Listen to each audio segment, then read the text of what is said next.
Hello guys, இன்றைக்கி நம்ம சேனலில் என்ன ரெசிபி பார்க்க போகிறோன்னா Deepavali special mini jangiri recipe தான் பார்க்க போகிறோம்.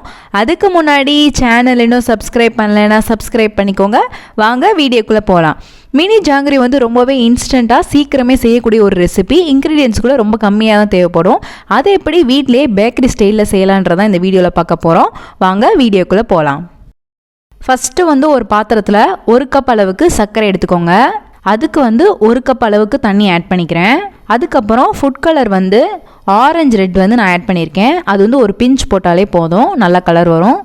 இப்போ வந்து 2 ஏலக்காய் தட்டி ஆட் பண்ணிக்கிறேன். இப்போ வந்து இதை நல்லா மிக்ஸ் பண்ணி விட்டுக்கலாம். இதை வந்து ஒரு 10 நிமிஷம் நல்லா மீடியம் ஃப்ளேமில் நல்லா கொதிக்க விட்டுக்கலாம். அதுக்கப்புறம் அது வந்து ஆயில் கன்சிஸ்டன்சி வந்துடும். அதாவது வந்து பிசு பிசுன்ற பதம் மாதிரி இருக்கும். அந்த டைமில் வந்து நீங்கள் ஸ்டவ் ஆஃப் பண்ணிக்கலாம். இப்போ பார்த்தீங்கன்னா பிசு பிசுன்ற அந்த பதம் வந்துருச்சு. இப்போ நான் ஸ்டவ் ஆஃப் பண்ணிக்கிறேன். இப்போ வந்து நம்ம பேட்டர் ரெடி பண்ணிக்கலாம். இதுக்கு வந்து 1 கப் அளவுக்கு உளுந்து வந்து 1 மணி நேரம் நல்லா ஊற வச்சு எடுத்து வச்சுக்கோங்க. அதனால் ஊறின பின்னாடி கிரைண்டரில் இல்லைனா மிக்சியில் போட்டு நல்லா அரைச்சி எடுத்துக்கோங்க. நல்லா ஃபைனாக நல்லா சாஃப்டாக ஃப்ளஃபியாகவே அரைச்சி எடுத்துக்கோங்க. அதுக்கப்புறம் இந்த மாவு எடுத்து பார்த்தீங்கன்னா நல்லா ஃப்ளஃபியாக இந்த மாதிரி இருக்கும். நல்லா சாஃப்டாக நல்லா மைமையாக அரைச்சிக்கோங்க. இப்போ வந்து பார்த்திங்கன்னா மாவு வந்து நல்லா ஃப்ளஃபியாக இருக்குது. இதை வந்து கொஞ்சம் கெட்டியாக்குறதுக்கு நம்ம 2-3 டேபிள் ஸ்பூன் வந்து அரிசி மாவு ஆட் பண்ணிக்கலாம். நீங்கள் அரிசி மாவுக்கு பதிலாக கார்ன்ஃப்ளவர் கூட ஆட் பண்ணிக்கலாம். இப்போ இதை நல்லா மிக்ஸ் பண்ணி விட்டுக்கோங்க. இப்போ பார்த்தீங்கன்னா தெரியும் மாவு வந்து நல்லா கெட்டியாயிருச்சு.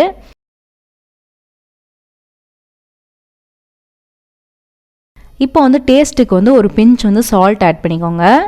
அதுக்கப்புறம் ஃபுட் கலர் இதில் வேணும்னா ஆட் பண்ணிக்கோங்க, இல்லைனா ஸ்கிப் பண்ணிக்கலாம். ஏன்னா வந்து சுகர் சிரப்பில் ஆல்ரெடி இருக்குது. இப்போ வந்து இதை நல்லா மிக்ஸ் பண்ணி விட்டுக்கிறேன்.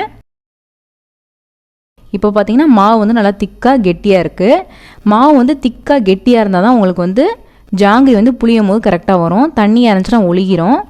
இப்போ பார்த்தீங்கன்னா நான் ஒரு பைப்பிங் பேக் எடுத்திருக்கேன். இதை வந்து ஒரு டம்ளரில் வச்சு செட் பண்ணிக்கிறேன். இப்போ வந்து நம்ம ரெடி பண்ணி வச்சுருக்க மாவு வந்து உள்ளுக்கு ஆட் பண்ணிவிட்டு நல்லா டைட் பண்ணிக்கலாம்.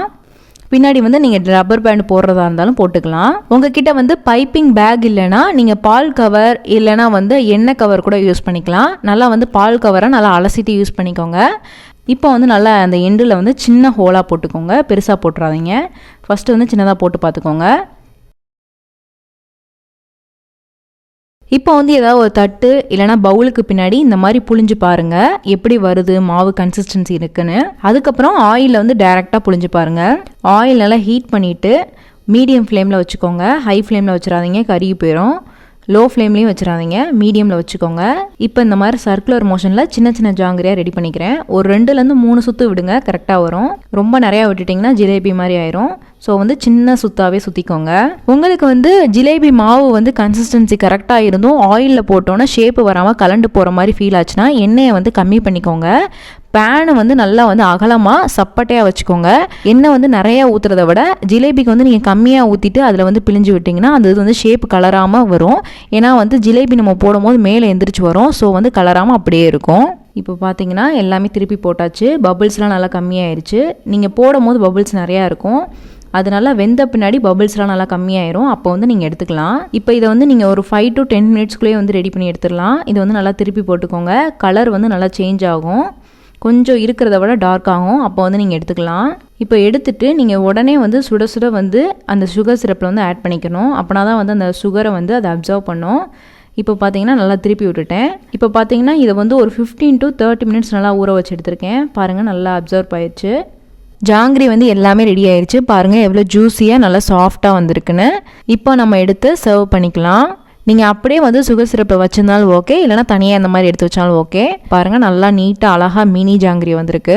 அவ்வளோதான், ரொம்பவே ஈஸியான சிம்பிளான ஜாங்கிரி ரெடி ஆயிடுச்சு. இந்த ரெசிபி உங்களுக்கு பிடிச்சிருக்கும்னு நினைக்கிறேன். பிடிச்சிருந்தா லைக் பண்ணுங்கள், ஷேர் பண்ணுங்கள், கமெண்ட் பண்ணுங்கள். மறக்காமல் சேனலை சப்ஸ்கிரைப் பண்ணுங்கள்.